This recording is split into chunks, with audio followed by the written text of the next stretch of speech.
Bonsoir à toutes et à tous. Nous démarrons donc ce 18h30 live de la PAC Week 2025 au nom de IF France. Je suis ravi de vous accueillir et pas seulement au nom d'IF France, puisque c'est une opération, la PAC Week, la Facilitation Week, qui a lieu dans tous les pays du monde, en tout cas tous ceux où IAF est présent, ce qui fait 65 et non pas 204. Je crois qu'il y a 204 pays dans le monde.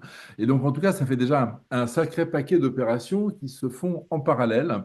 Voilà, ce lundi, mardi, mercredi, jeudi, vendredi, ben, tout l'enjeu, c'est effectivement de promouvoir la facilitation. Et donc, je co-facilite ce soir avec Jacques. Bonsoir Jacques.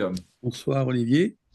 Et nous avons la chance d'accueillir deux personnes très impliquées sur notre thème, l'innovation RH. Donc, nous avons Jérémy Larazotto. Bonsoir Jérémy. Bonsoir.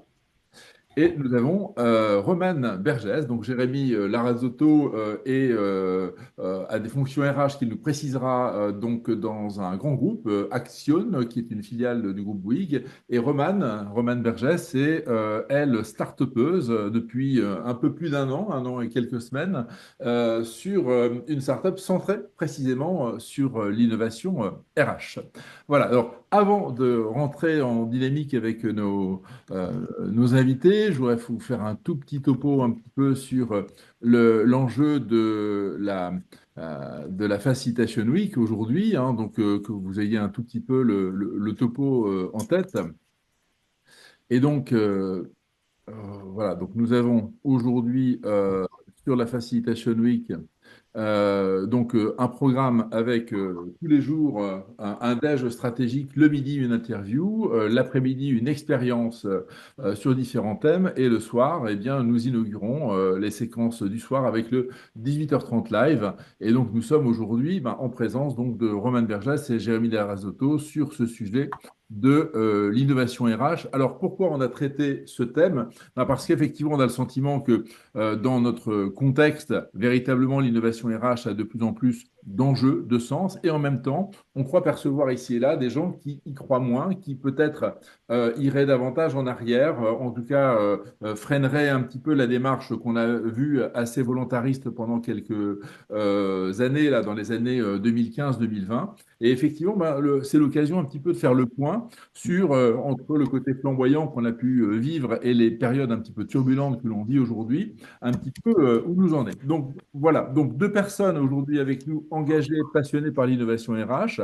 L'une est en poste, l'autre est start-upeuse. Donc tous les deux, vous évoluez dans des environnements challengés. Et pourtant, vous trouvez de réelles marges d'action. Donc l'un et l'autre, comment faites-vous dans cette période que nous vivons pour continuer à avancer? Est-ce que c'est une période inédite ou bien rien de tout cela, c'est une période normale? Qui veut répondre, Jérémy ou Roman? Je peux commencer. Déjà, merci beaucoup pour l'invitation et pour répondre à la question, moi, je pense la particularité de mon poste, en fait, c'est que une partie de mon activité, c'est de voir tous ces changements, toutes ces transformations, de voir quels impacts ils vont avoir sur nous et de prévoir notamment des plans d'action pour pouvoir y remédier. Donc, moi, aujourd'hui, en fait, s'il n'y avait pas de transformation permanente du monde de l'entreprise et de l'environnement, je pense que je ferai un peu moins sens. Donc moi, c'est quelque chose qui me nourrit, mais de manière générale, je pense que c'est beaucoup de persévérance, beaucoup de compréhension de ce qui se passe et beaucoup de travail d'équipe aussi. Et c'est vrai que fait beaucoup sens avec la facilitation. Hmm. Merci. Alors, peut-être un tout petit commentaire sur ce que fait Action et ton rôle dans l'entreprise. Alors bien sûr, donc Action est une entreprise, comme tu l'as dit, du groupe Bouygues. On travaille autour on va dire, trois grands types d'activités. Tout ce qui va être fibre optique, déploiement de fibre optique, tout ce qui va être radio et depuis récemment un socle de nouveaux produits autour des data centers, de l'IoT, de la vidéoprotection, de tous ces nouveaux modes, on va dire, de fonctionnement. Et dernière question sur le périmètre, ça fait à peu près combien de personnes, toutes ces activités? On est à peu près sur 3000 personnes réparties en grande partie en France et un tout petit peu à l'étranger. Ok, merci. Alors, Roman, donc bravo pour entreprendre. Donc, la société s'appelle Will Society et donc finalement, le projet de Will Society, c'est quoi? Merci pour l'invitation. Alors, Will Society, on l'a cofondé il y a un an maintenant. C'est le premier cercle privé intergénérationnel qui relève le défi de réinventer le leadership.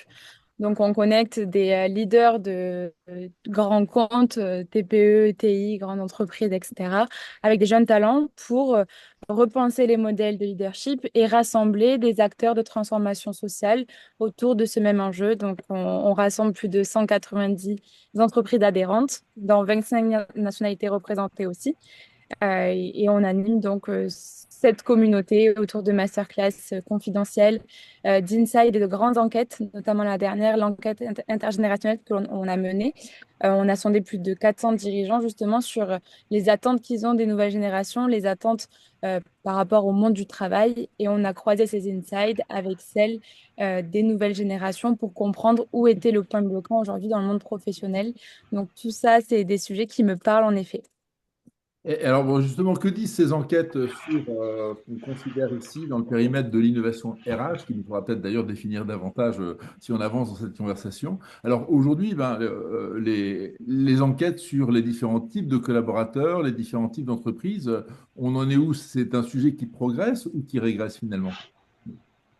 Alors, on a des chiffres révélateurs qui sont très intéressants. On a plus de 87% des jeunes générations qui rejettent les modèles de leadership actuels. Donc ça, c'est une statistique assez clé Ah oui. qui montre qu'il faut réinventer les règles du jeu, on va dire. Et en miroir, on a 72% de managers et de décideurs d'entreprise qui déclarent qu'il est très urgent de repenser le management pour intégrer les nouvelles générations et pour avancer. Donc, d'un côté, ce qu'on voit, c'est que les talents qui veulent s'engager, mais qui ne comprennent pas vraiment les codes, on a des managers qui sont épuisés et qui n'ont jamais appris à coacher dans l'incertitude. Et on a aussi une perte de projection parce que on ne sait plus où on va. Il faut apprendre à mieux être dans le présent. C'est ce qu'il en ressort. Et le résultat de cette enquête, c'est que c'est deux mondes qui veulent avancer, mais qui ne parlent pas vraiment la même langue.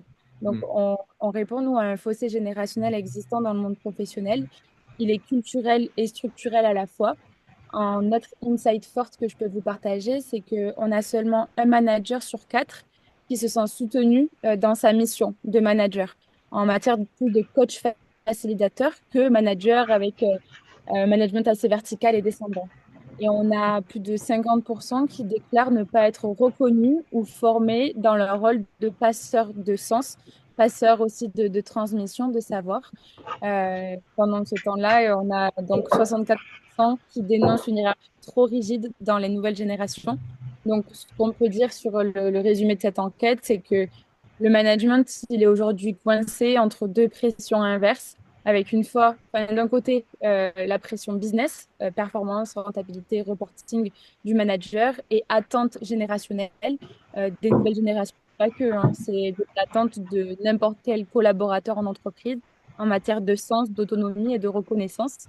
Donc, c'est tout ce qu'il en ressort de cette première étude que l'on a menée. Merci Roman. Alors Jérémy, tu n'es pas seulement dans un grand groupe comme Bouygues, tu es aussi membre du bureau de la NDRH. Et alors justement, qu'est-ce que disent les DRH un petit peu de toute cette dynamique d'évolution? Est-ce que finalement le constat que formule Roman au travers de son étude est partagé? C'est quelque chose qui est dans le champ de conscience ou au contraire les avis sont différents? Ben, je dirais que de manière générale, en fait, cette notion de dire voilà, on a des nouvelles attentes des jeunes et on va devoir y faire face, c'est quelque chose qui est quand même qui ressort depuis quelques années. Et pour autant, aujourd'hui, je vous avoue que ça me questionne de plus en plus, qu'il y a encore quelques semaines, j'avais le plaisir de participer à une table ronde justement organisée par les jeunes pros de la NDRH et qui disait justement que petit à petit, les besoins des collaborateurs en fait se rejoignent tous. C'est-à-dire que ce n'est pas tant une question de nouvelle génération, c'est que typiquement les sujets du management et qui doit évoluer, c'est aussi les attentes qu'on peut entendre sur des collaborateurs plus seniors. Et j'avais eu le plaisir aussi d'aller à, à, un colloque justement sur les plus de 50 ans qui était organisé par Madame la ministre du Travail, Astrid Panosyan. Et pour le coup, on retrouvait encore ces besoins. Donc je pense que plus que effectivement les jeunes pros, quelque part, c'est presque un besoin global. Aujourd'hui, l'entreprise au vu des transformations dont elle doit faire face, a besoin de se réinventer. Ok. Et alors, comment aujourd'hui on ose se réinventer quand on n'a pas de visibilité? On a bien vu dans les années 2015, il y avait plein de projets de transformation partout parce que on avait le digital, il y avait une certaine confiance, on voyait assez loin. Aujourd'hui, bah, finalement, la transition, elle est assez dure hein, dans les enjeux de long terme. On est quand même sur des pressions fortes et en même temps, on a l'incertitude, on a les turbulences de nos actualités géopolitiques et économiques. Finalement, sur tous les fronts, on est dans l'indécision ou l'indécidabilité ou le chaos de l'urgence parce que il y a telle ou telle annonce qui a été faite par telle politique au niveau international ou national. Donc aujourd'hui, finalement, comment l'entreprise décide de faire ce genre de choses dans un tel contexte? Disons que l'entreprise, notamment via la direction des ressources humaines, en tout cas, c'est mon avis, par rapport à toutes ces transformations, déjà, elle a évolué structurellement. Il y a encore 20 ou 30 ans, une direction des ressources humaines dans une entreprise, c'était la fonction administrative. Aujourd'hui, c'est un business partner. On est passé du DRH administratif au DRH stratège. Et on Hmm. a eu l'apparition d'un service qui n'existait pas avant, c'est les services de développement RH, qui portent toute cette notion d'innovation RH. Non pas que les autres membres de la DRH sont pas innovants, mais en tout cas, c'est ici qu'on peut retrouver souvent le pilotage et notamment la notion d'anticipation. Quand on fait par exemple de la GEPP, j'en parlais tout à l'heure, toute cette notion d'anticiper les choses, d'analyser, de se dire, OK, on a Monsieur Trump qui, par exemple, prend des décisions sur les droits de douane, très bien. Scénario possible, comment ça peut nous impacter et quels vont être nos plans d'action, déjà nous de côté RH, et bien sûr, il y a les homologues qui vont faire ça côté business. Et c'est simplement en prévoyant, en analysant, et en fait, et je pense que c'est intéressant à toutes ces transformations qui arrivent, que l'entreprise peut s'adapter. Et bien sûr, modulo quelques changements organisationnels, notamment, comme je le disais, avec l'apparition de nouveaux types d'activités comme le développement RH. Ok. Et donc, au final, il y a une autre forme d'innovation RH qui s'opère en ce moment, pas celle des années 2015-2020, mais c'est une autre forme, peut-être plus dans l'action, dans l'opérationnel. Alors, plus dans l'opérationnel, je ne sais pas, mais en tout cas, dans un opérationnel, en fait, plutôt tourné business partner. C'est-à-dire qu'on est là aujourd'hui, et je pense que c'est le cas de toutes les fonctions qu'on appelle généralement fonctions support, pour faire en sorte que le business puisse arriver à ses objectifs.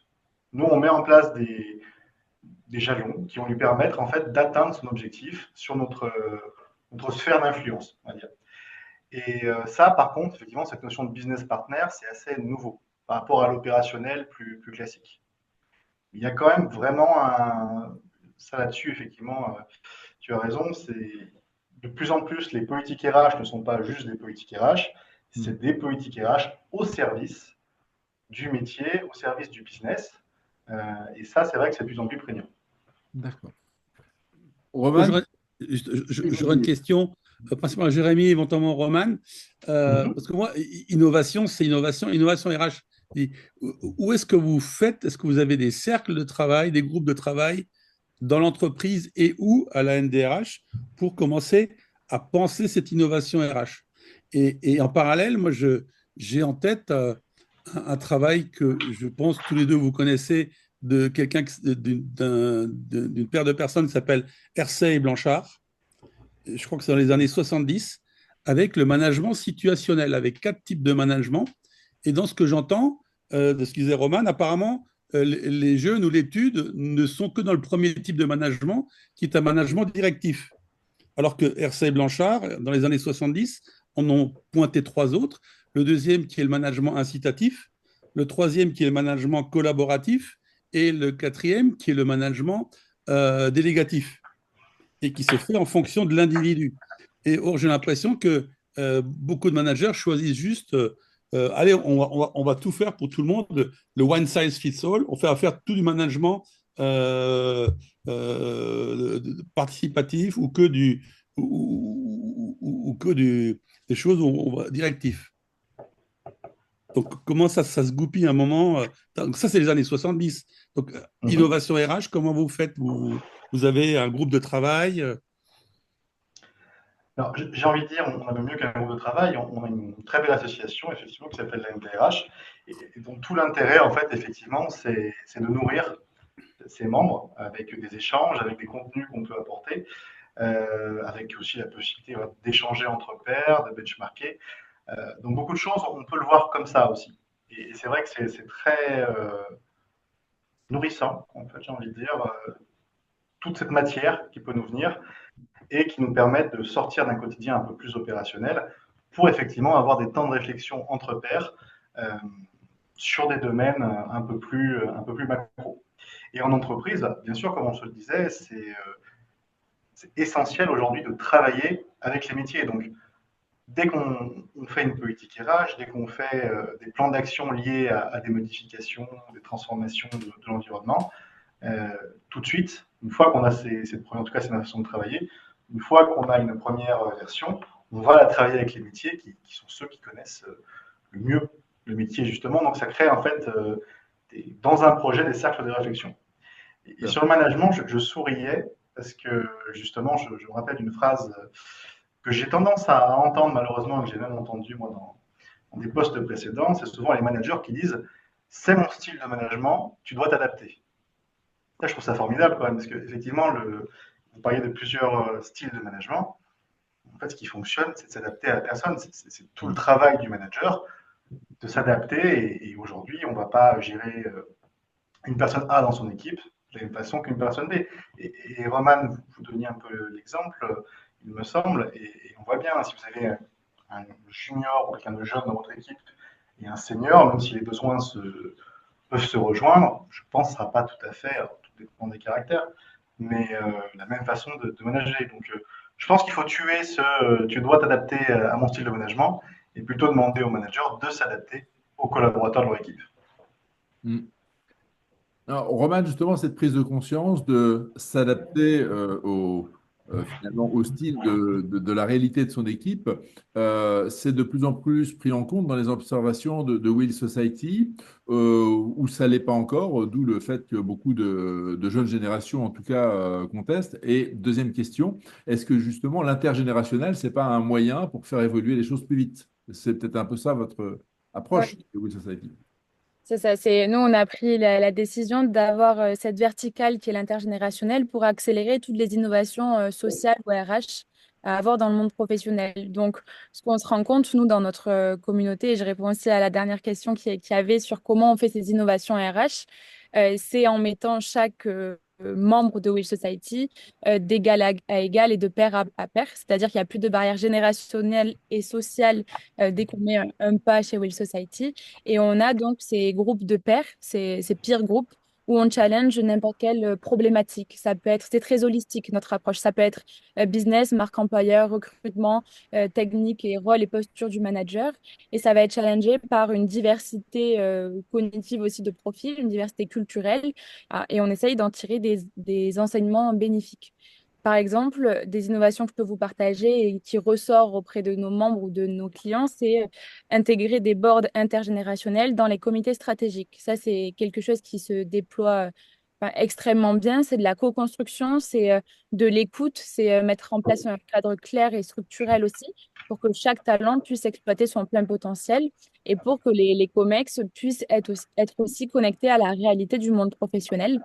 On a aussi des approches par contrat psychologique et explicite entreprise et collaborateurs. Et ça permet d'établir avec transparence le pourquoi je m'engage, pour qui et pour quelle valeur. Et ça permet de structurer encore un cadre clair de management.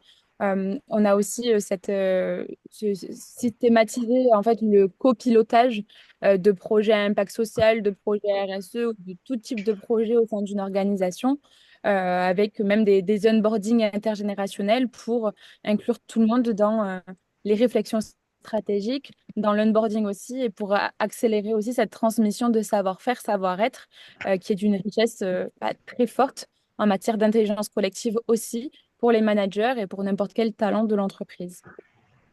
Très, très bien.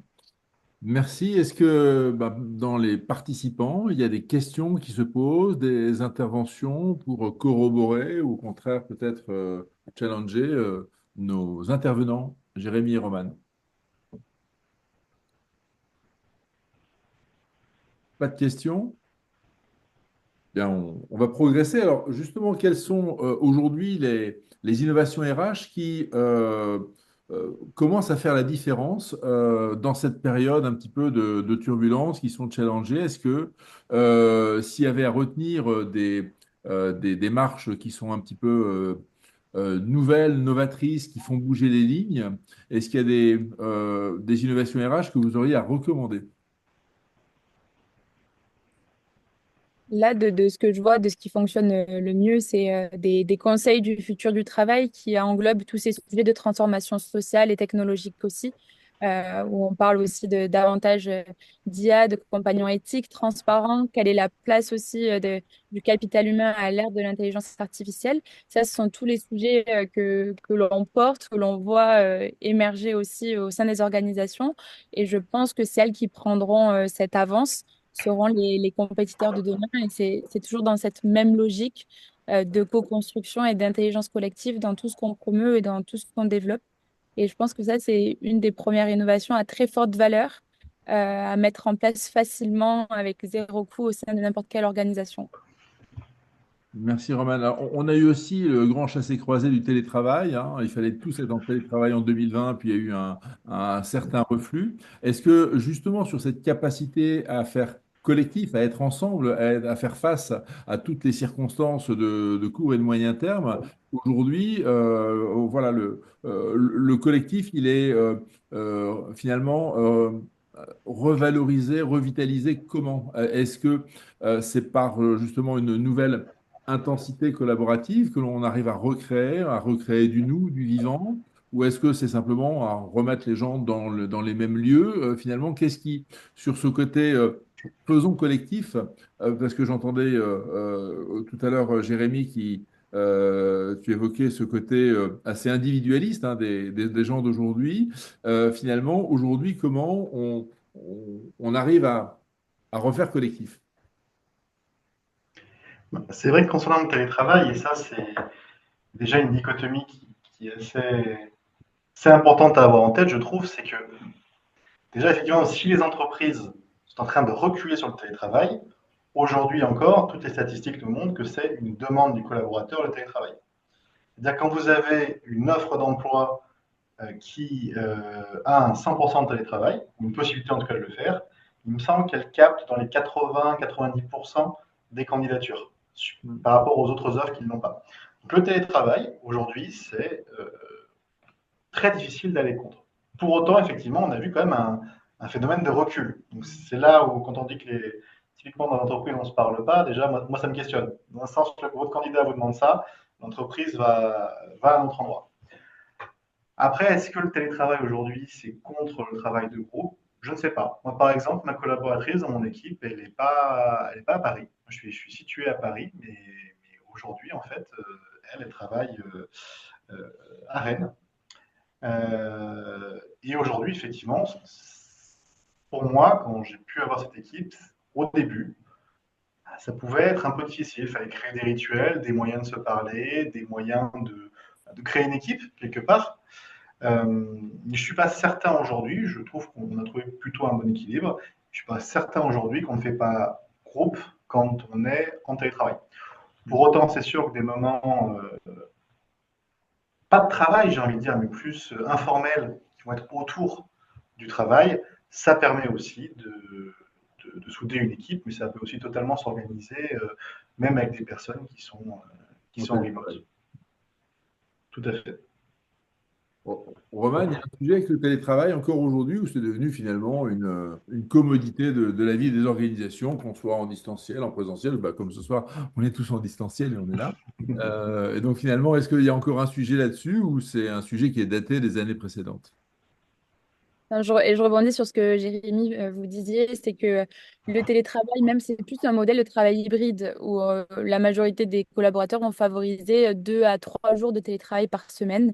Et je pense que même si il y a ce télétravail 2 jours par semaine, on peut tout à fait fédérer une communauté et fédérer des collaborateurs.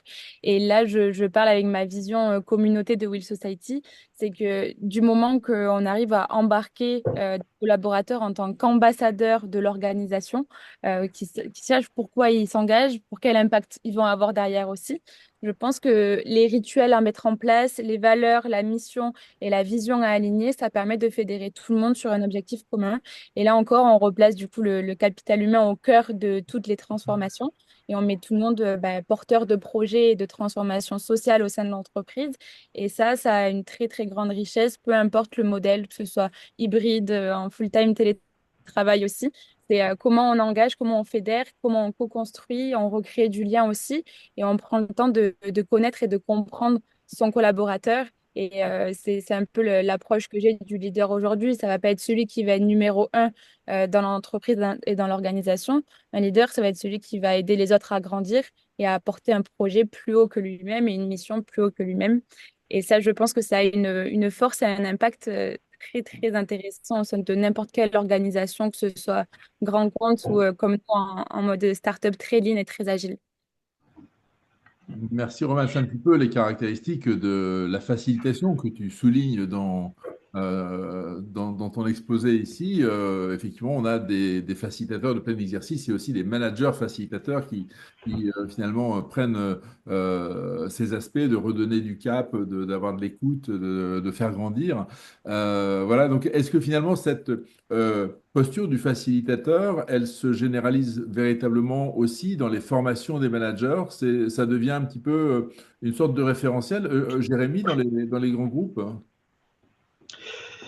Alors, je ne sais pas si ça devient aujourd'hui en tout cas aujourd'hui, vraiment, vraiment aujourd'hui. Je ne sais pas si c'est ce qu'on peut retrouver dans toutes les formations qu'on peut avoir, mais c'est ce qu'on devrait effectivement retrouver dans les formations du futur.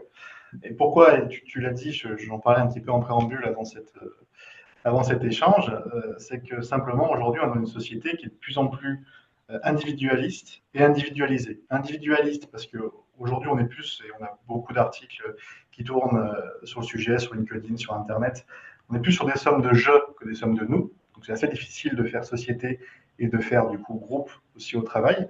Et individualisé parce que aujourd'hui, ce qu'attend le collaborateur, c'est que le groupe qui s'appelle une entreprise réponde à ses besoins directement de manière individualisée. Et ça, c'est extrêmement difficile à gérer. Et c'est là où la facilitation, je pense, va pouvoir aider. Parce que dans une société, même plus une entreprise, mais une société où on a des difficultés à faire groupe, à faire société, il va falloir de la facilitation. Avec une somme de jeu dans une équipe et pas une somme de nous, il va falloir de la facilitation pour réussir à atteindre nos objectifs, réussir à faire groupe et même que ce soit agréable, ne serait-ce que de travailler. Donc, je pense que dans les prochaines années, c'est un sujet qui devrait monter. Moi j'aurais une question un peu poil à gratter, aussi bien pour Jérémy que Roman. En arrière-plan, dans ce que je vous écoute parler, vous vous adressez quand même beaucoup à des jeux et pas trop à des nous. Sur Jérémy, il y a la GEPP, qui est quand même quelque chose d'extrêmement individuel. Et quand j'écoute Roman, il y a beaucoup on parle de leadership et des choses comme ça, et donc toujours le focus en arrière-plan, il est quand même encore sur les individus plutôt que penser collectif et réagir collectif. Comment vous prenez la question? Donc comment voulez-vous passer? Alors, le poil à gratter va être là. Si vous, en arrière-plan, alors c'est très, très un peu transparent, être plutôt en train de penser en individu, en une addition de jeux, et après vous dites, bah, les gens, ils pensent pas trop en termes de nous. Vous voyez, il y a un peu un petit décalage, non? Ah, Ou je me trompe? de mon côté, même la démarche de Will Society était de recréer du lien dans une société hyper connectée, en manque de lien et individualiste. Donc, on a aligné tout le monde sur un collectif et un objectif commun. Et je pense que c'est enfin, un début de mouvement et de personnes qui contribuent ensemble à un objectif commun. Je le vois pas du tout séparément. C'est chacun est ambassadeur, chacun porte à lui-même son expertise et son projet. Et c'est un collectif qui fait avancer l'entreprise, pas forcément individualisé. Je sais pas si j'apporte bien ma réponse, mais c'est la même vision que j'ai au sein des organisations, d'engager tout le monde sur ces sujets de transformation qui ne soient pas seulement portés par les COMEX, qui déclenchent des transformations sociales et que c'est à n'importe quelle échelle de l'organisation. Oui, mais Romain, je vais reprendre le terme engager tout le monde, ça veut dire je vais engager tous les individus. Donc la pensée est quand même centrée sur les individus. Vous voyez ce que je veux dire? Oui, Même oui, s'ils sont en relation entre eux. oui. Et ça, vous le rattachez à une mission collective. Quel est votre point de vue sur ça? Ah non, moi je note juste, je fais du mirroring, là, on renvoie. Et donc, en tant que facilitateur, moi, mon travail, justement, c'est de créer un nous tous. Oui, D'accord? Et donc, ça, c'est déjà une intention. Et donc, un collectif avec un grand C, c'est pas une collection d'individus, même pas qu'une collection d'individus qui ont des relations entre eux. Pour oui. créer le collectif, et c'est le vrai travail du facilitateur, la grandeur du travail de facilitateur, c'est de créer ce nous tous, ce collectif qui va presque bouger comme un seul homme, un peu comme notre corps est un collectif et les cellules sont toutes différentes. Vous voyez ce que je veux dire? Oui, exact. Moi, j'ai cette vision-là de la mission, même en tant que facilitateur, qui est alignée. Et en fait, autour de ça, on a le collectif. Le collectif, c'est la mission, c'est la vision qui fait bouger toute l'organisation, selon moi. Ok. Très bien. Moi, pour répondre, je dirais Jérémy? Alors, que... Jérémy, et puis après Stéphane de Marquette veut poser une question. Jérémy. Ah, non, par rapport à ce que vous disiez, Jacques, alors, si je fais une parenthèse sur la GEPP, comme en fait le gros travail de la GEPP, c'est de partir du macro pour aller vers le métier.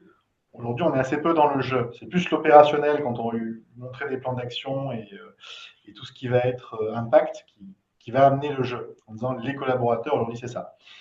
Ça, c'était plus une petite parenthèse sur la GEPP, mais si je prends vraiment cette notion de comment on fait du collectif, bah, aujourd'hui, ce qu'il faut avoir en tête, c'est que quand je disais qu'aujourd'hui, on est de plus en plus individuel, bah, le manager n'est pas épargné par ça. Et d'ailleurs, on le dit souvent, on part d'une entreprise, je trouve ça merveilleux, je le dis, mais on part d'une entreprise souvent à cause de son manager.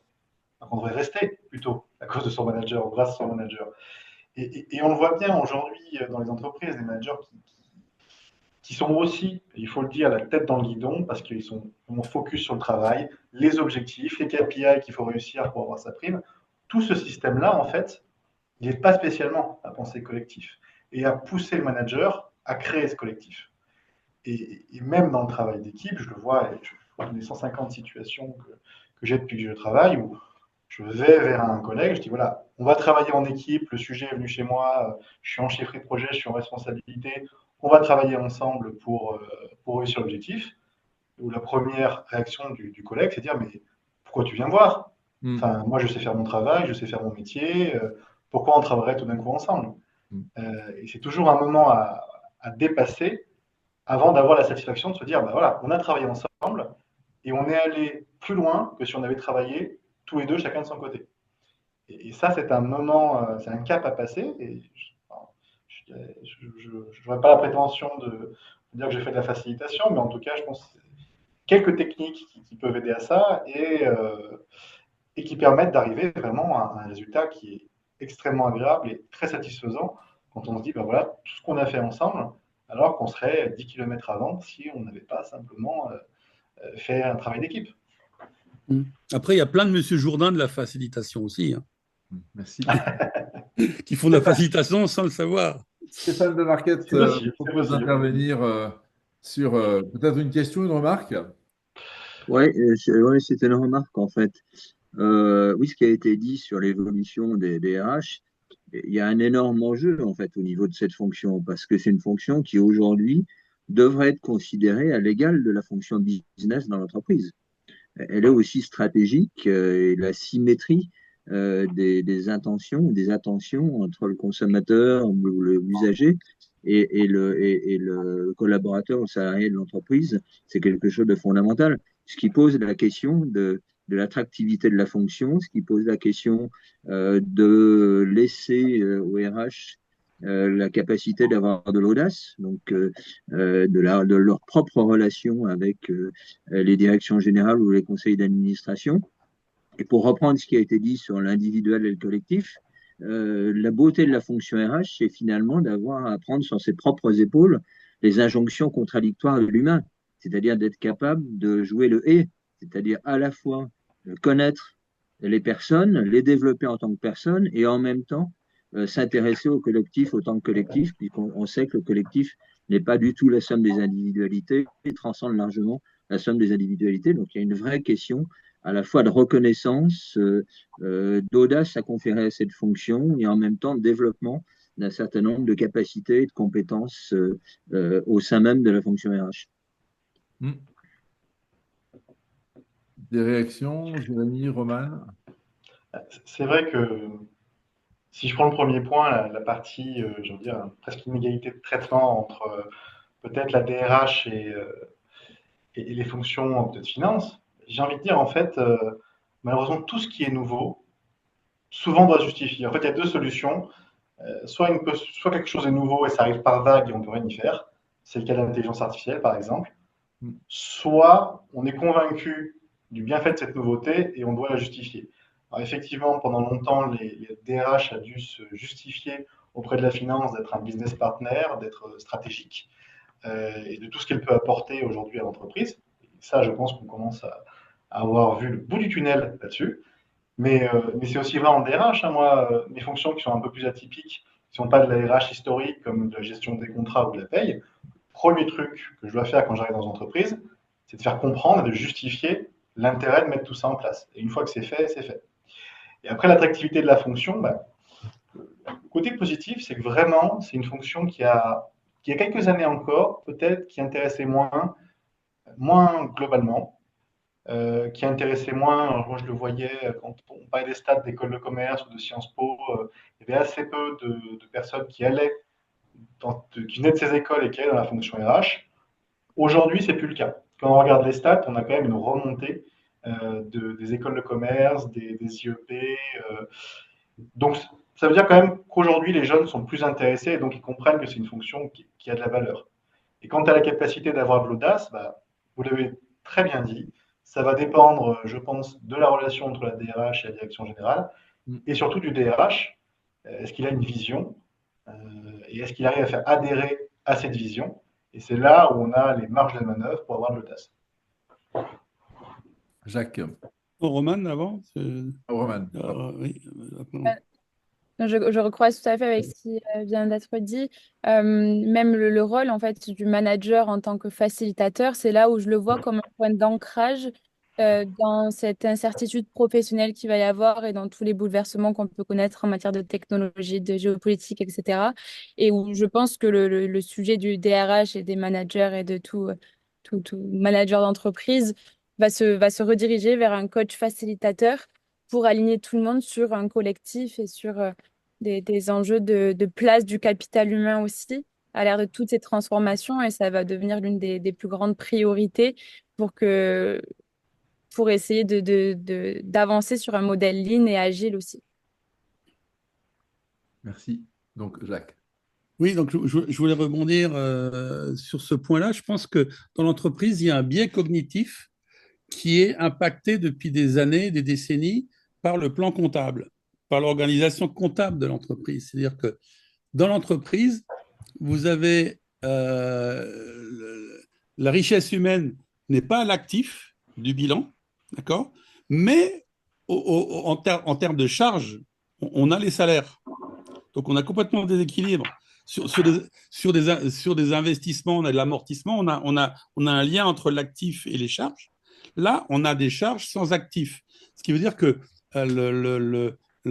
pour les financiers et le top management qui est, surtout dans les grosses entreprises genre 440 ou qui sont cotées en bourse, les deux grandes choses que regarde la direction générale, c'est l'EBIT, l'EBIT data, et le cours de bourse. Donc, c'est la rentabilité financière. Et donc, effectivement, les salariés sont dans le compte des charges. Donc, c'est un compte qui baisse les bénéfices et qui baisse les data.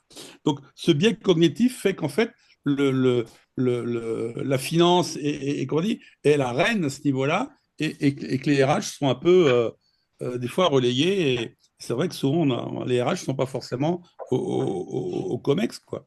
Et donc, ce biais, pour moi, le biais vient de c'est une des raisons, pas la seule, hein, mais voilà, ce que je voulais ajouter.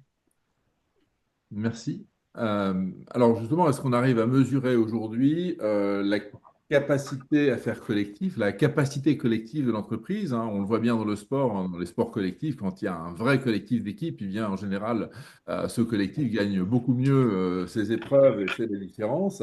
Et on pourrait effectivement ressentir que ben, voilà, il y a des organisations hein, qui ont un très très beau collectif humain. Et en tout cas, on le sent. Et puis, il y a des entreprises où c'est moins ça. Et peut-être les résultats ne sont pas là. Mais justement, est-ce qu'on a des études, peut-être côté NDRH, qui corrèlent la performance du collectif avec la performance de l'entreprise? Parce que si on avait ça, ce serait le Graal.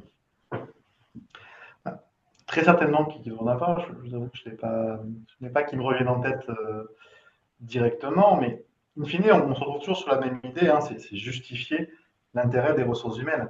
Il y a une fonction qui s'est créée, encore une innovation, même s'il y a quelques années, c'est les contrôleurs de gestion sociaux. Aujourd'hui, dans les entreprises, on a une espèce de fonction une espèce d'ambassadeur des RH, je trouve, à la finance, et qui a pour vocation de chiffrer, de montrer, en fait, via des indicateurs, des KPI, les actions qui vont être faites en temps RH, et notamment, par exemple, toutes les actions qui pourraient amener à construire un collectif. Et globalement, en fait, c'est des choses qui sont difficiles aujourd'hui à éclairer.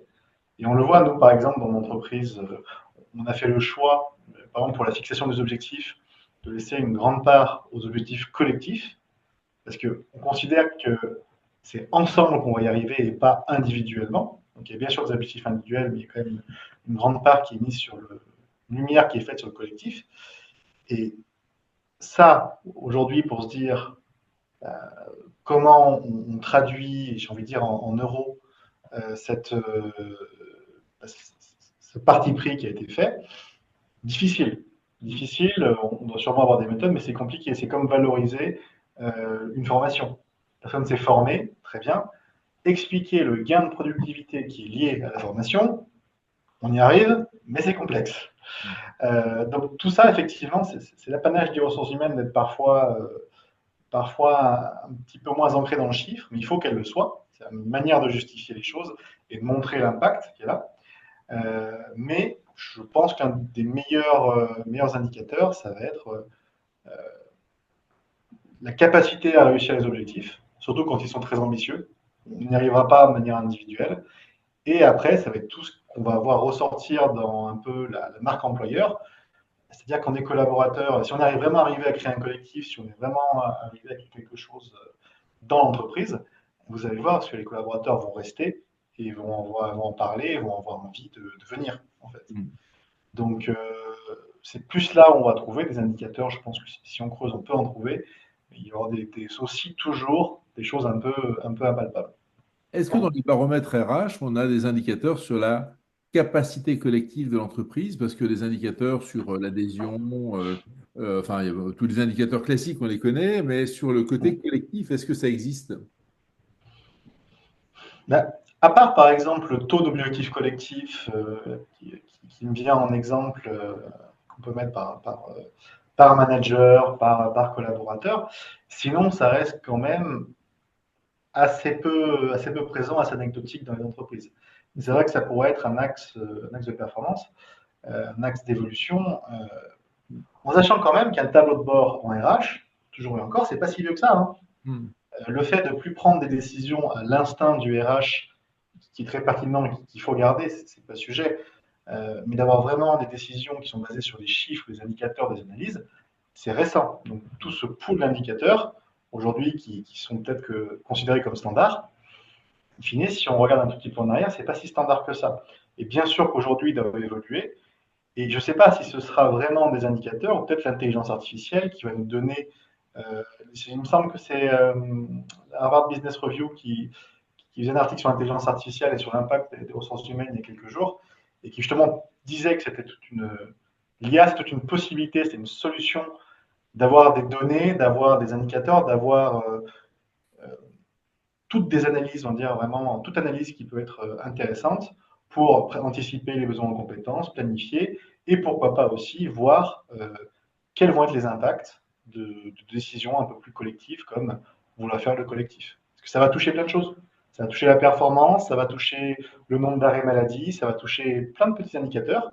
Peut-être que c'est l'IA qui est la plus à même aujourd'hui de trouver un moyen de chiffrer tout ça. Pourquoi pas, effectivement. Stéphane de Marquette, donc, qui, je le précise, a aussi un parcours de DRH dont tu peux nous parler. Donc, tu contribues sur le chat. Est-ce que tu peux nous partager ton propos? Ouais, ben, non, le propos était assez simple, il était en relais de ce qui vient d'être dit, c'est-à-dire là où je suis complètement d'accord, c'est il y a un déficit, il y a un énorme focus, voire une obsession sur l'individualisation qui, à un moment donné, a atteint ses limites d'ailleurs, et aujourd'hui, il y a un déficit finalement de caractérisation et d'évaluation des capacités collectives de l'organisation, parce qu'on parle souvent d'intelligence collective. L'intelligence collective, c'est extrêmement important, c'est fondamental, mais comment cette intelligence collective se traduit en capacité collective avec l'énergie qui sous-tend ces capacités collectives et qui se traduisent en termes de capacité de management, de transformation, de lien social, etc. Il y a réellement certainement un besoin à la fois de mesure et d'animation et de caractérisation de ces capacités collectives. Oui, mais sauf il y a des prérequis pour l'intelligence collective. C'est pas le fait de regrouper les gens ensemble dans une salle et de leur distribuer des post-it qu'on colle sur un tableau qu'on va forcément mobiliser cette intelligence collective, hein. Et effectivement, il y a des prérequis avant pour créer ce collectif. Et justement, ça peut. Je vais revenir à ma casquette de facilitateur. C'est le métier du facilitateur ou de la facilitatrice, hein. Je parle du rôle de facilitateur, justement de créer et d'avoir les prérequis pour que la somme des jeux fasse un nous et éventuellement fasse un nous tous. Et la Et différence, c'est l'apport complètement stratégique de la facilitation. absolument, c'est ce que j'étais en train de dire. Et par rapport à Jérémy, tant qu'on est dans la mesure, est-ce que vous connaissez le IBET, IBET, et pas les bits, hein, c'est l'envers. Oui, Et, justement, c'était ça effectivement qui me venait en tête. Donc, non, Libet, ouais. dites-moi. Et allez sur le site, c'est mon ami Victor Waknin qui a créé ça il y a plus de 15 ans. Et c'est un système de mesure objective de l'engagement des salariés et qui se mesure sur le SIRH. Et c'est en open source, en open data. Hein, vous allez sur ibet.fr et vous trouvez ça. Et donc ça, c'est une première façon de commencer à mesurer le taux d'engagement des salariés. Et ça peut se faire service par service, ainsi de suite. Et c'est objectif, hein. C'est pas un questionnaire où les gens répondent en fonction de l'humeur du matin et de ce qui s'est passé éventuellement à la maison la veille au soir. Donc voilà, Intéressant. voilà.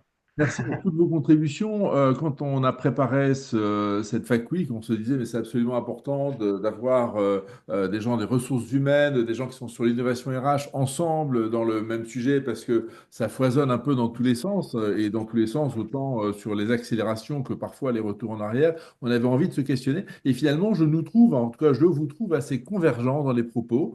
Est-ce que dans les participants, dans l'assistance, il y a des questions, des remarques, peut-être même des remarques qui pourraient trancher complètement avec tout ce qui vient d'être dit. Donc voilà, j'ai regardé sur le bord de Klaxoon, il n'y a pas de contribution, il n'y a pas de post-it, mais est-ce qu'il y a des questions qui vous brûlent les lèvres? Et donc voilà, peut-être la parole aux participants. À vous.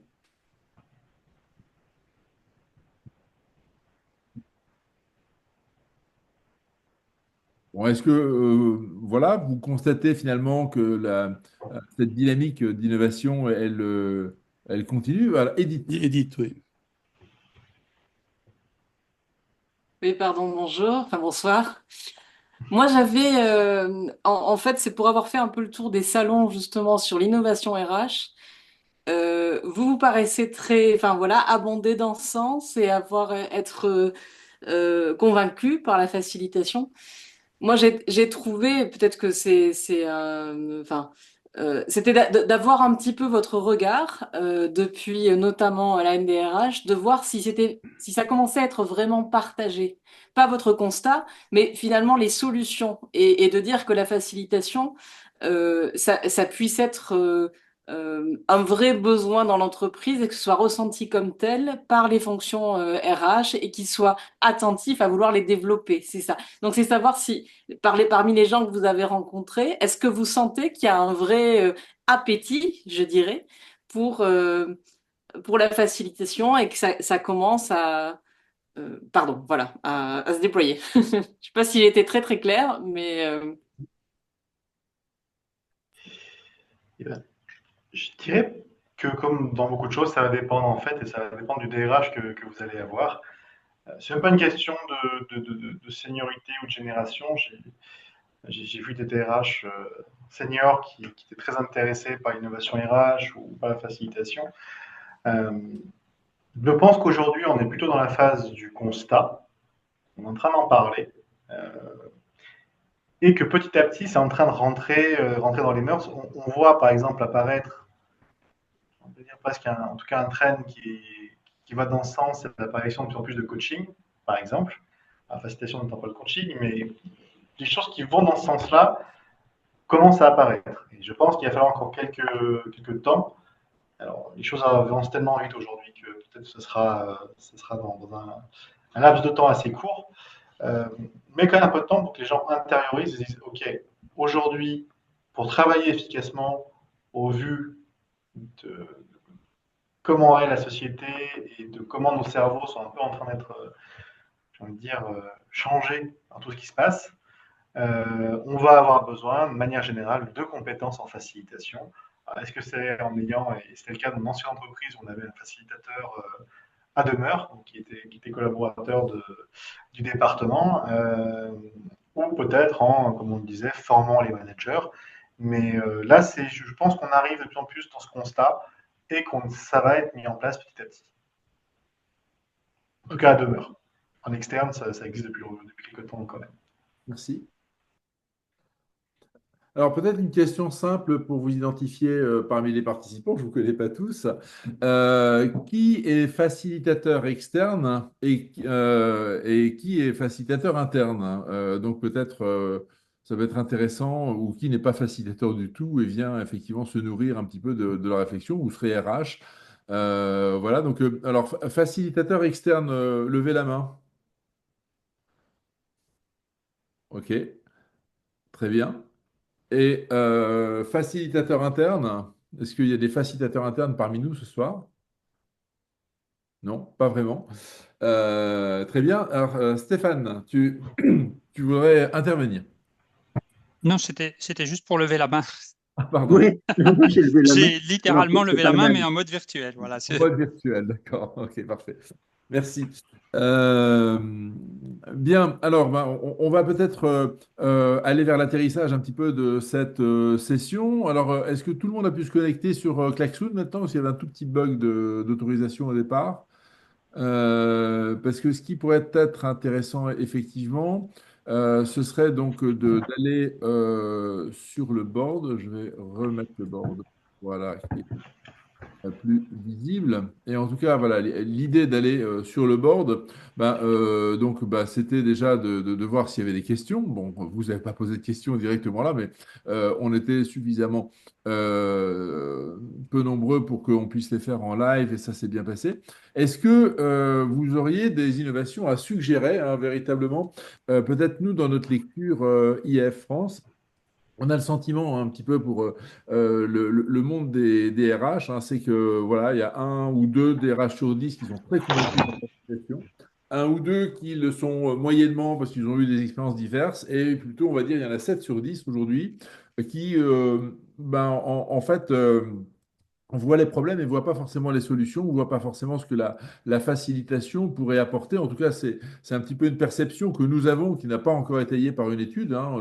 Il faudrait que nous le fassions. Et donc, en tout cas, le propos de cette Fac Week, justement, cette Facilitation Week, c'est de promouvoir la facilitation pour tous ceux qui n'en ont pas encore entendu assez parler ou qui n'en ont pas été assez initiés. Et donc, la proposition qu'on vous fait ce soir, c'est notre petit mode atelier, c'est quelles seraient les 2 ou 3 suggestions d'innovation RH orientées facilitation qui vous paraîtraient utiles, pertinentes de mettre en avant pour éclairer tout un chacun sur les opportunités que ça peut engendrer, hein, qui ont été abondamment commentées ce soir. Voilà. Est-ce que vous avez des idées, des suggestions? Donc, apprendre au manager à écouter en profondeur, effectivement. Et ça, c'est aussi contre-intuitif dans la période de stress dans laquelle nous vivons. On a le sentiment de se dire il faut être dans l'urgence. Et bien justement, voilà,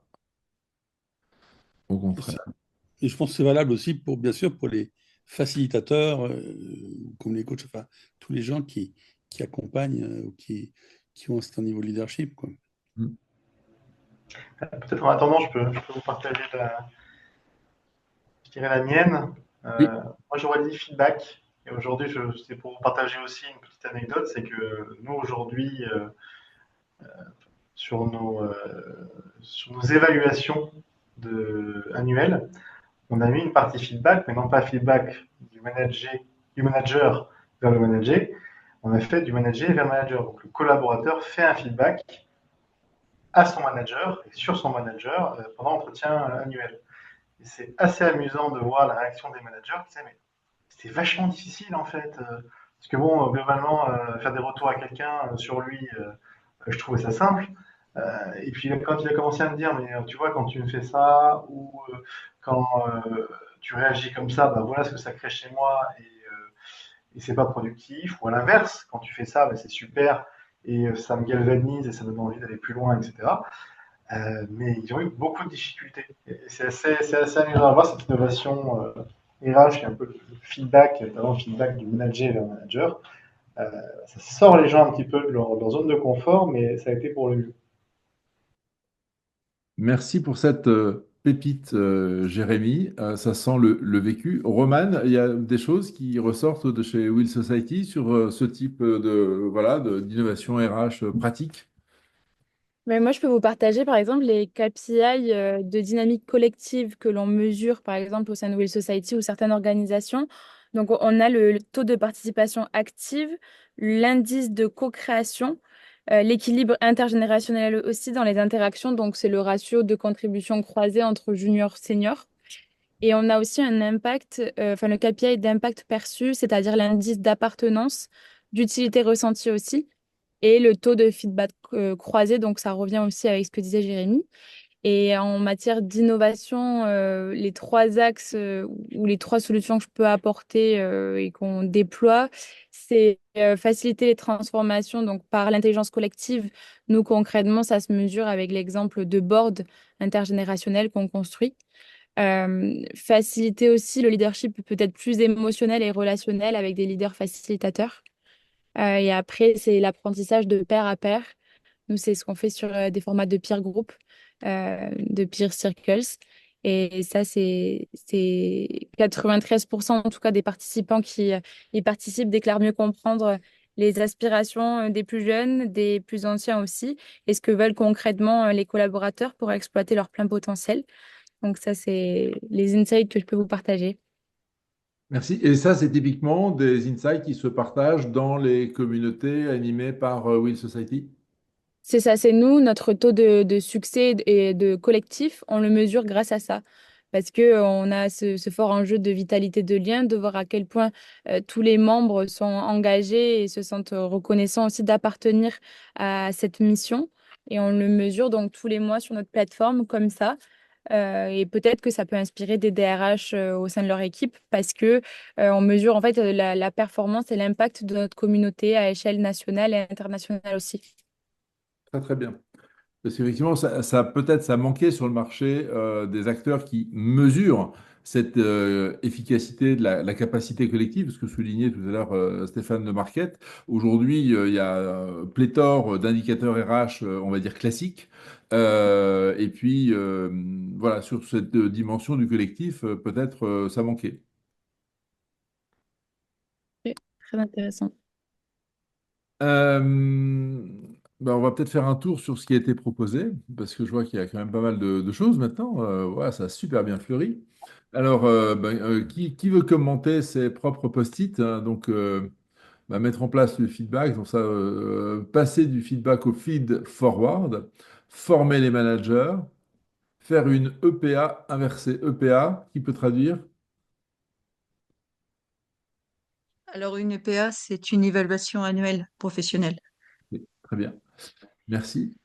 Avoir des espaces de prototypage de tests concernant l'amélioration des conditions de travail. Donc ça, c'est comment on peut prototyper, c'est quoi? C'est des espaces ou c'est des manières de se comporter et de manager différemment?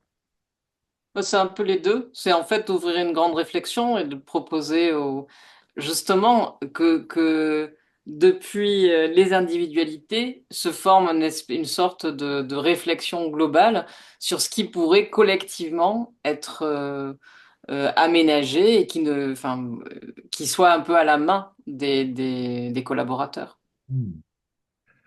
Un espace pour objectiver et dézoomer sur les situations en tension. Qu'est-ce que ça pourrait être, hein, un espace comme ça? C'est un espace de dialogue? Alors ça c'est un peu autre chose, c'est finalement la carte, euh, c'est la carte vivante, c'est les constellations d'organisation qui permettent de voir un peu ce qui se passe, ce qu'il y a, de dépersonnaliser les choses, Hmm. mais de voir quelles sont les relations, les interactions qui se produisent. Merci. Alors, on a faire venir Jean-Michel Frixon et Jean-Christophe Guérin pour entendre leur témoignage. L'ouvrier qui murmurait à l'oreille des cadres, un excellent levier pour stimuler l'écoute et le respect, qui sont deux innovations très anciennes et pourtant toujours innovantes dans certaines entreprises. Oui, Donc, c'est moi qui ai écrit ça. Bah, je les ai entendus en conférence il n'y a pas très longtemps, tous les deux. Donc, c'est un témoignage d'un ouvrier qui a fait toute sa carrière chez Michelin et qui, moi, je ne sais pas si vous connaissez, mais qui, au moment de la retraite, juste après sa retraite, a écrit ce oui. qu'il a vécu en tant que manager. Et Hmm. ça a fait beaucoup de. Enfin, il a écrit des choses, y compris des horreurs qu'il a vécues il y a longtemps ou il y a moins longtemps. Et oui, y compris des choses très belles, et en termes de management, j'entends. Et c'est très percutant. Voilà. Alors, bien sûr, on ne va pas le faire venir dans toutes les entreprises de France, etc. Il en fait déjà pas mal. Mais il y a une idée autour du témoignage et du. En fait, l'idée, simplement, c'est le témoignage, c'est écouter vraiment les gens. Et pour ça, rien de tel que de leur donner la parole. Mais ça nécessite quelques conditions, bien sûr. Merci. Rompre la hiérarchie et travailler en cercle. Alors oui, c'est moi et donc tout simplement, je ne sais pas pourquoi ils ont toujours cette envie de faire une hiérarchie pyramidale. Donc, enfin, je ne sais pas pourquoi. Oui, je le sais pourquoi. Euh, et donc, je n'ai pas la solution. Parce que, en fin de compte, leur hiérarchie pyramidale font que bah, les entreprises ne fonctionnent plus correctement et que ces gens ont leur poste pour garder simplement leur petit pouvoir et leur ego. Et bah, ils font crouler les entreprises et les personnes qui sont justement très performantes. Et les personnes qui sont performantes peuvent travailler totalement en cercle, sans ego, sans rien, et faire avancer les projets sereinement et de façon efficiente. Oui, effectivement, quand le système hiérarchique tue toute envie, toute énergie, effectivement, c'est même contre-productif pour l'organisation. Alors, après, effectivement, comment analyser là aussi les entreprises de grande taille qui arrivent à trouver des voies de fonctionnement différentes. Donc, là aussi, est-ce qu'il n'y aurait pas, enfin, je dis ça à la cantonade, une sorte de partenariat entre quelques acteurs comme IAF, ANDRH, Will Society, à un moment pour aller auditer, évaluer les grands modèles pour voilà, identifier les organisations qui ont un modèle où on s'épanouit et en même temps où l'organisation trouve sa performance nécessaire à son évolution. Voilà, parce qu'effectivement, les modèles toxiques, ben, en fait, personne n'en veut, mais effectivement, un certain nombre continuent toujours. Donc, la réflexion est ouverte. Et enfin, mettre en place des rituels permettant aux équipes de s'exprimer dans un cadre bienveillant, notamment des temps de restitution. Ça, je ne sais pas qui a poussé cette idée. C'est moi. C'est moi, pardon. Sandra. Oui, alors, j'ai dit ça, mais en fait, c'est un tout petit pas hein, par rapport à tout ce qui peut être fait, mais c'est rarement le cas et je l'ai vécu dans des groupes de travail où on se revoyait sur le long terme. Et je me suis dit que enfin, tous ces espaces de parole, restitution en début de chaque session importante ou de chaque reprise, alors ce serait pas à faire tous les jours, mais de trouver des moments clés. Je me suis dit que si j'avais eu ça à l'époque où moi j'étais manager, j'aurais débuté mes réunions différemment, j'aurais écouté différemment les gens avec qui je travaillais. Ce temps où chacun a 2 minutes pour dire comment je me sens aujourd'hui, comment j'arrive depuis la dernière fois par rapport à ce sujet, etc. C'est hyper riche et voilà. Donc c'est peut-être pas très innovant, mais c'était mon idée pour être plus à l'écoute des équipes. Déjà, si on pouvait être un peu plus à l'écoute des gens avec qui on travaille, ce serait bien. Merci Sandra. Effectivement, c'est la richesse de beaucoup de nos parcours ici. Beaucoup de facilitateurs indépendants ou en entreprise, souvent, ont eu des parcours de managers. Et donc, quand on a vécu le film, on comprend un peu mieux parfois de près des enjeux, même si les expériences, on peut être différentes. Faciliter la GEPP, donc la gestion des emplois et parcours professionnels, à partir du métier, co-créer le nous, développer la compétence du nous, faire société pour aller au jeu. Alors là, je comprends moins, pour aller du nous vers le jeu. Oui, c'est finalement, j'entendais Jérémy qui disait on part du métier et on est toujours parti du métier hein, pour décliner les compétences, les contributions et savoir de quel développement il y avait besoin en termes de compétences. Par contre, effectivement, ça peut être aussi un axe de faciliter ce process d'innovation de GEPP, ça peut être un axe pour intégrer cette compétence de savoir-faire collectif, savoir créer ce nous et être dans ce collectif, avec ce collectif avant d'aller vers le jeu, voilà, d'aller vers l'individu. Est-ce que c'est plus clair ou pas? Oui, oui, très très bien. C'est une idée beaucoup plus claire. Ben, merci à tous et à toutes. Juste, Olivier, avant, je voulais pas revenir, mais venir. Tu n'as pas eu le temps sur le feed forward. Je pense que c'est réellement une innovation RH. Et c'est principalement pour les managers, mais pour tout le monde. Parce qu'habituellement, déjà, le feedback, c'est pas mal. Mais le feedback, c'est en arrière. On va parler du passé. Or, le passé, on ne peut plus rien y changer. D'accord? Et si, ça peut être souvent culpabilisant de dire, même en entretien annuel, là, tu as merdé, ainsi de suite. Les gens, ils le savent s'ils ont mal fait. Alors que le feed forward, quand on fait un truc, il dit, voilà, le manager a dit, voilà, dans ce truc-là, ça, tu as fait ça, c'était super. Ça aussi, c'était super, super, super. Par contre, sur ce point-là, à l'avenir, et là, on prend une casquette de manager coach. Là, ce truc-là, c'est un point à améliorer. Et donc, je t'invite à réfléchir comment tu pourras améliorer ce point-là et ce point-là dans l'avenir. Et tu viens me retrouver demain ou après-demain avec des solutions. Donc, on laisse la personne trouver ses propres solutions d'amélioration dans l'avenir. D'accord? Donc, on évite de culpabiliser, qui est totalement contre-productif. Et là, on amène les gens qui trouvent leurs propres solutions. Donc, on prend une casquette de manager, coach à ce moment-là. Voilà, je voulais développer ça. Et ça, c'est une sacrée innovation RH dans le fonctionnement. J'ai dit. Oui, moi, je vais revenir sur un point qui a été évoqué au tout début d'ailleurs, c'est une espèce de boucle, sur l'intérêt majeur d'arriver à former, à éduquer les leaders sur cette posture de leader facilitateur, qu'on peut traduire en anglais d'ailleurs comme leader enabler, hein, à la fois du business de ses équipes, du développement des gens, etc. Et de faire comprendre aux leaders, de faire expérimenter les leaders par des exercices de facilitation que ça leur fait gagner en légitimité, en autorité légitime.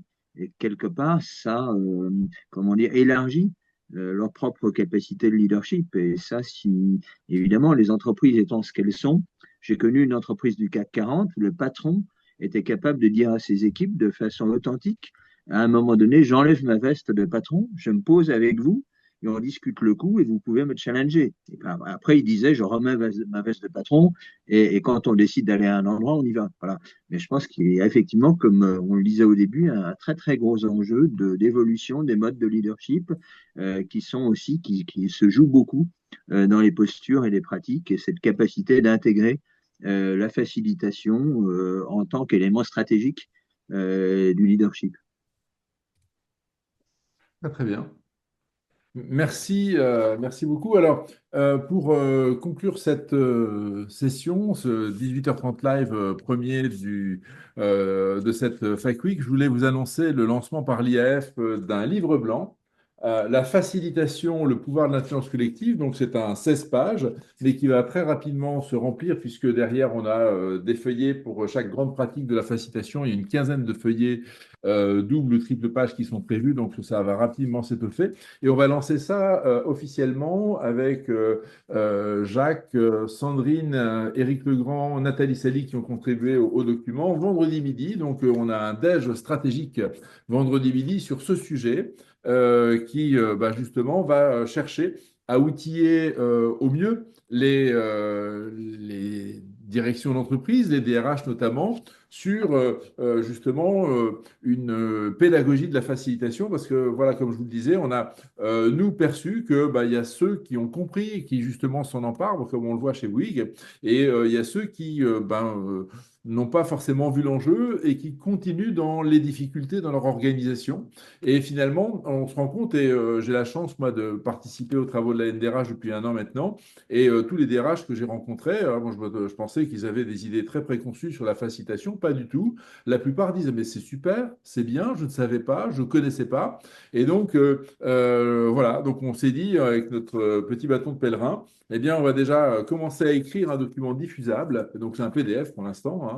On n'a pas encore prévu de faire un document relié, etc. Mais déjà, si on arrive à présenter ces travaux, à organiser des ateliers, en tout cas, voilà, l'idée, c'était de faire résonner la voix de l'IF, voix qui va résonner demain soir aussi au 18h30 live consacré justement à la dynamique des différents réseaux de facilitation, parce que la facilitation, c'est aussi un archipel un petit peu morcelé, avec plein de gens qui font très très bien leur sujet, mais dans des sphères un petit peu différentes. Et demain, on a 6 ou 7 têtes de réseau qui vont travailler ensemble, justement, comment on peut travailler davantage pour faire rayonner, professionnaliser encore mieux la facilitation. Ça, ce sera demain soir pour le 18h30 live. Une dernière remarque, Stéphane, ta main est toujours levée? Ah non, ok. Voilà. Alors, en tout cas, moi, je vous remercie beaucoup. Il est 19h48. Juste avant Olivier, pour le livre blanc, il y avait aussi Sandra qui a fait cette contribution. Tu as oublié de citer. Sandra, Sandra qui a fait un travail très très important aussi sur la structuration du document. Excuse-moi Sandra, pardon. Aucun souci, non, je ne l'ai pas pris comme c'était pour la présentation de vendredi et que je Mais- n'y serai pas. J'ai Non, pas... mais tu avais contribué Oui, quand hier. Mais merci, Jacques. Voilà. Donc, non, non, c'était un véritable travail d'équipe, hein. On a été un certain nombre à beaucoup travailler ces derniers temps, à remettre en question justement parce que trouver des définitions communes, hein, on le sait, dans un métier exigeant, c'est pas toujours facile. Et donc derrière, pour tous les feuillets, il y a par contre là une vingtaine d'auteurs qui ont travaillé, relu, corrigé. Voilà. Donc on est assez fiers de ce gros travail. On espère qu'il aura de l'impact. Donc voilà. Vas-y. Eric, je vous livre un secret. Eric me l'a envoyé cet après-midi pour lecture. Oui. Et donc, je l'ai relu. Oui. Et c'est un super boulot. Hein? Voilà. Il est très beau, très clair, très visuel et, comment dire, voilà, lisible, ça, avec du contenu. Enfin, c'est un super boulot. Bravo, l'équipe. Facile à lire parce que justement, on est Ouais. des facilitateurs. Très très bien. Alors peut-être pour conclure, 19h49, avec quoi repartez-vous voilà, de cet échange sur innovation RH et facilitation? Et puis on laissera conclure Jérémy et Roman un petit peu sur leur participation. Donc qui veut commencer?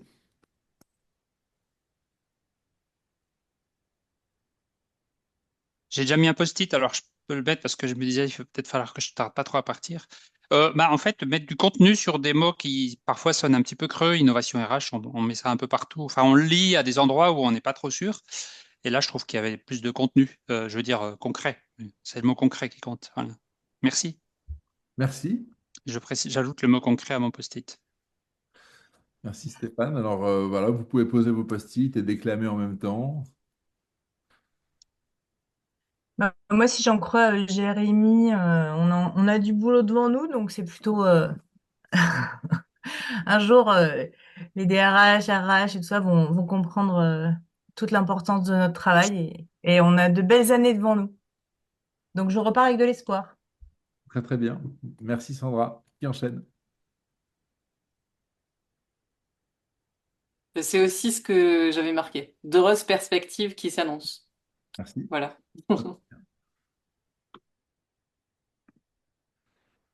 Hélène, Marie-Cécile, Sandrine.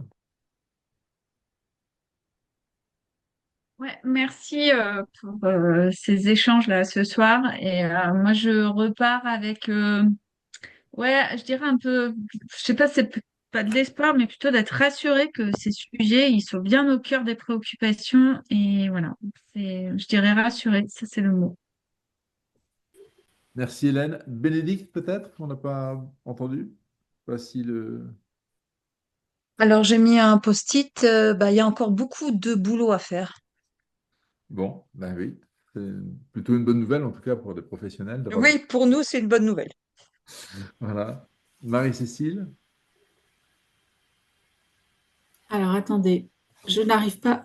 Ça y est, est-ce que ma Mhm. caméra est enlevée? J'avoue que je ne me vois pas, donc je ne sais Oui. pas. Maintenant, Oui, on c'est voit, bon. nous on voit. D'accord. Moi, je me vois pas, mais en fait, pour moi, c'était assez inspirant, hein, effectivement, parce que on est en recherche, hein. Moi, là où je travaille, effectivement, on est en recherche pour savoir comment convaincre et modifier les comportements. Donc, j'avoue que j'ai beaucoup écouté pour ma part, peu contribué, mais surtout beaucoup écouté parce que ça me permet de, voilà, de prendre des idées et voilà, de continuer à progresser, surtout en mettant en pratique des choses et en testant et en montrant qu'il y a des choses qui marchent, des choses qui bougent. Voilà, je pense que c'est aussi par la pratique. Donc, merci beaucoup. Merci Marie-Cécile. Edith. Alors,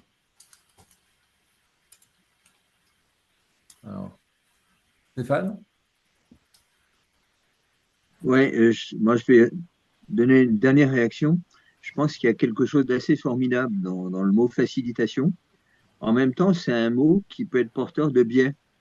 Et donc il faut continuer à le construire et à le remplir. Parce que la facilitation, finalement, c'est le contraire de ce qu'on pourrait qualifier de weakness. C'est quelque part, justement, une capacité supplémentaire pour amener de la puissance d'agir, hein, surtout dans un monde de turbulence, d'imprévisibilité, de transition. Donc, je pense qu'il faut vraiment arriver à remplir de charges énergétiques positives ce terme facilitation et de le diffuser à un niveau complètement collectif, que ce soit au niveau des directions générales ou des collaborateurs, de l'ensemble des collaborateurs de l'entreprise. Merci. Peut-être si tout le monde s'est exprimé, à ce moment-là, Romane, Jérémy, votre mot de conclusion. Oui, moi je trouve que vous avez toute votre place sur ce marché. On est dans un monde là, d'ultra performance, d'isolement, de compétition. Il y a même de grands acteurs du secteur de l'automobile qu'on accompagne qui sont en plan social et qui mettent le facteur numéro un du capital humain en priorité dans leur stratégie. Donc je pense que c'est justement ce qu'on comprend. Vous parlez beaucoup de nous ce soir et je vous rejoins à 1000% dans l'approche et dans ce que j'ai compris en construisant Will Society pour ma part. C'est que le nous, ça se décrète pas, ça se colle pas sur une seule slide et ça se construit, enfin, ça se co-construit, ça se tisse. Je pense que c'est très c'est très bon signe pour la suite. Et après, une entreprise épanouissante, je pense que c'est pas celle qui dit qui vient comme tu es, c'est celle qui va t'aider à découvrir qui tu peux devenir avec et grâce au collectif. Donc il y a énormément de potentiel derrière ça. Merci Romane. Jérémy, le mot de la fin. Je dirais qu'il y a une phrase que j'aime beaucoup, une citation qui est tous les changements non pour ne plus être, mais pour devenir ce qui n'est pas encore. Et je pense qu'aujourd'hui, ce que je retiens de cette table, c'est qu'on a ce devenir à construire, notamment en RH, et que la facilitation va en faire partie de ce devenir. Donc, heureux de pouvoir travailler avec vous tous. Merci, merci à tous. Peut-être un tout dernier mot, Jacques, en conclusion. Moi, j'ai marqué enthousiasme, c'est un des métiers enthousiasmants. Hein, comme dirait un de mes amis, on n'est pas en train de pousser des wagonnets à la mine, d'accord? On est en train de créer des ouvertures dans nos interventions et on permet justement par l'intelligence collective, ce que lève Roman, c'est on fait grandir les équipes, les organisations et les individus par la même, quoi. Voilà. Et donc ça, c'est un des plus beaux métiers du monde.